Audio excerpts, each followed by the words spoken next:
Hello, good afternoon, good morning, or good evening. Hello guys, kumusta po tayong lahat? Welcome back to my channel. For today's video guys, ay tutorial po how to do balayage. Yan. Ito po ang hair ni client bago ko natin gawin. Galing po yan sa ribbon. Niriban ko po yan si client last year, November. Kaya yung part na dulo po ay straight pa at galing din po siya sa kulay. Kinulayan ko din po siya last year, balayage din po yon. And now po ang gusto ni client ay magpa-balayage red. So ito po marami po tayong gagawin na highlights kasi red po yung gusto niyang ma-achieve sa kanyang highlights. So ang gagawin ko po muna ito, mag-apply na po ako ng bleach. Ayan, nalagyan ko na po yung ibang part. So dito po dahil mahaba na po yung regrowth niya. Ang regrowth po yun yung part na bagong tubo po, yung makikita natin na maitim na buhok niya. Siguro mga 6 inches na yan or 7 kasi nga last year pa. So doon po tayo maglalagay ng maraming bleach. Yun po muna ang kailangan i-lift muna natin yung kulay niya doon. So yung part na ibaba po ay hindi po muna natin lalagyan siya ng bleach para po may iwasan po yung pagka overcook kumbaga sa pagkain, maluto ng husto sa bleach. Kasi po pag galing na po sa reband or color, hindi na po siya kailangan ibabad ng matagal sa bleach. So yun pong regrowth, yun pong bagong tubo, yun po ang medyo bababaran natin para ma-achieve po yung pale yellow.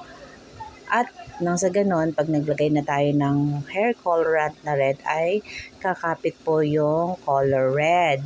So, ayan po ang tamang proseso guys sa atin pong mga viewers, mga followers na minsan ay nag-DIY at saka mga nag-start pa lamang po at gusto ring matuto sa ganitong klase ng trabaho, hanap buhay, ayan. Ay eto po, ay mayroon po kayong mapupulot dito sa ating tutorial. Sundan nyo lang po ng aking video, panoorin nyo lang po ng paulit-ulit at makukuha nyo rin po yun. Madali lang naman po yan, basta po talagang nakinig tayo at sinundan natin. So, gaano katagal po ang babad ng ating bleach? Pag po virgin hair, like kagaya po yan, nasa taas niya ay maitim. So, virgin hair po yan, bagong tubo. Ibababad po natin yan ng 30 minutes. After 30 minutes, i-check po natin yan kung nag-pale yellow na, okay? Then, tsaka po natin i-check at lalagyan na po natin yung part ng ibaba kung saan hindi po muna natin nilagyan sa ngayon, okay? Kasi iba po yung development time nung virgin hair at saka galing na po sa kulay or reband. So, ayan po. Tapos na po tayo ng 30 minutes. Ito na po ang ginagawa ko sa ngayon. Nilalagyan ko na po ulit ng bleach yung hair niya from roots to end na. Ayan, yung part po kanina na iniwasan kong lagyan. Ayan, nilalagyan ko na po. Ayan, para po magpantay po siya. Okay guys, na-gets nyo po ba? Ayan guys, kung mayroon po kayong mga katanungan, pwede po kayo magtanong kay Ate Hilda. Mag-comment lang po kayo sa baba. Yan, sa comment section. Magtanong po kayo at sisikapin po natin na masagot ang inyong mga tanong. For example, gusto niyo pong magkulay ng inyong buhok, marami na po kayong white hair, sasagot po natin yan kung ano ang tamang procedure ng pagkukulay po. Kasi iba-iba po yung paraan ng pagkukulay sa may white hair or gray hair at sa doon sa wala pa pong mga gray hair. And iba din po yung procedure pag nagbi-bleach po tayo.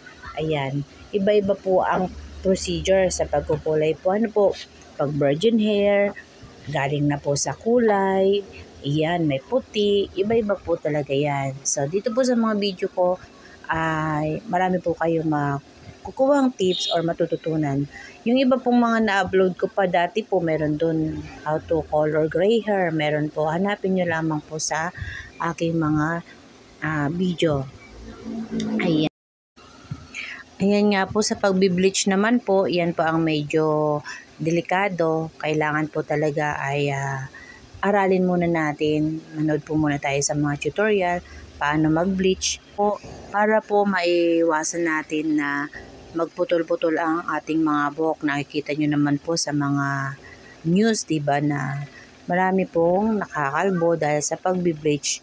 Yan po kasi ay na-over minsan sa babad. Kaya ganoon po. Dahil ang oxidant po na ginagamit natin sa pagbe-bleach ay ang pinakamataas 12%. Iba-iba po kasi ang iba-iba po kasi ang variant or percentage ng oxidant sa pagkukulay, guys. Ano po? So, meron po tayong 12%, 9%, 6%, and 3%. Ayan. So, depende po sa gagawin nating pagkukulay. Doon po magdidepende kung ano po yung tamang percent ng oxidizing ang ating gagamitin. So, dito po sa bleach na ginawa ko po sa ating client ngayon, ito po yung bandang taas, yung regrowth, yan yung po yung maitim na part. Ang ginapit ko po dyan kanina ay 12%, tapos nag-retouch po ako para malagyan yung dulo. Ang ginamit ko naman po doon ay 6%. Ayan. So, ayan guys.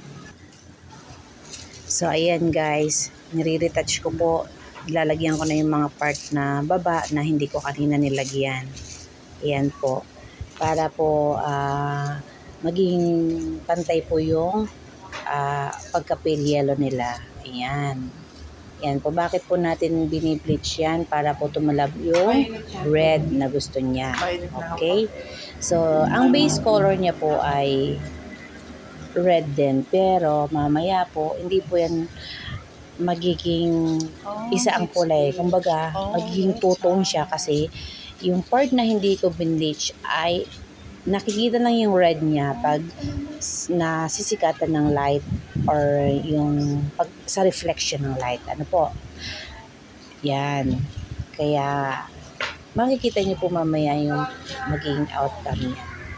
So, bali po ang gagamitin kong kulay kay client ay Rosa Red 745 and 045. Minix ko po yung dalawang kulay, 0.45 and 745. Nagmix lang po ako. Hindi ko po pinuro na 0.45 kasi masyado po siyang red. So, hindi naman po nababagay kay client ang ganong katingkad na red. Kaya nagmix lang po ako ng 0.45 and 745. Ayan po. Tapos na po tayo mag-bleach, guys. Nabalnawan na po natin. So, ang next procedure po, pagkatuyo, papatuyuin lang natin ng konti. Ayan. Magkukulay na po tayo ng color red. Ayan. So, ang application naman po ng color red ay roots to end. From roots to end na po. Diretso na po. Isang application na lamang po siya. At ang ginamit ko naman po ay 6% lang. Mababang oxidant na lang po. Bakit po 6% ang ginamit ko? Para maiiwasan yung yellowish sa may pinaka-tuktok. Okay? Para kapit na kapit yung red, kailangan mababa lang yung oxidant niya. At the same time, yung base color nga po niya ay hindi rin ganun katingkad para po hihiwalay talaga yung highlight sa base color. Ayan na po. Tada! So, ayan na po. Ayan na po ang ating balayage highlight. So, syempre, ayusin po natin yan. I-curve po natin ng konti para naman mas emphasize yung highlights sa red na balayage highlights. Ayan. Ayan guys, thank you for watching. Kung hindi pa po pala kayo nakapag-subscribe sa aking channel, please subscribe po sa aking channel para po naman mas marami pa kayong matutunan sa ating tutorial. Ayan. And then at the same time, matulungan nyo rin po sa ang inyong lingkod na sa ating ginagawa na pag-upload ng mga videos. At huwag nyo din po sana i-skip ang ads para naman po tulong nyo din po sa amin.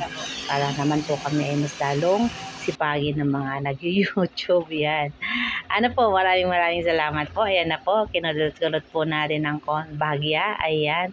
Kasi yan po talagang maganda sa may mga highlights, balayage, yung kinukurl ng malalaki. Ayan guys, thank you so much po. Thank you subscribers. Ayan. Please like and share po. And hit the notification bell para updated po kayo lagi sa aking mga susunod na video. God bless to all. Enjoy life. Ayan, stay positive guys. Thank you, thank you. Bye-bye. Ayan guys. As I said guys, kung may mga tanong-tanong po kayo sa pagkukulay, ayan, pagre-ribbon, comment lang po kayo sa baba at sisikapin po natin na masagot kayo. At gusto nyo rin pong itanong kung ano yung mga ginagamit kong gamot. Ayan. Salamat po. Ingat po kayo lagi. See you next time po. Bye-bye. Thank you. I love you guys. I love you subscribers. Ayan.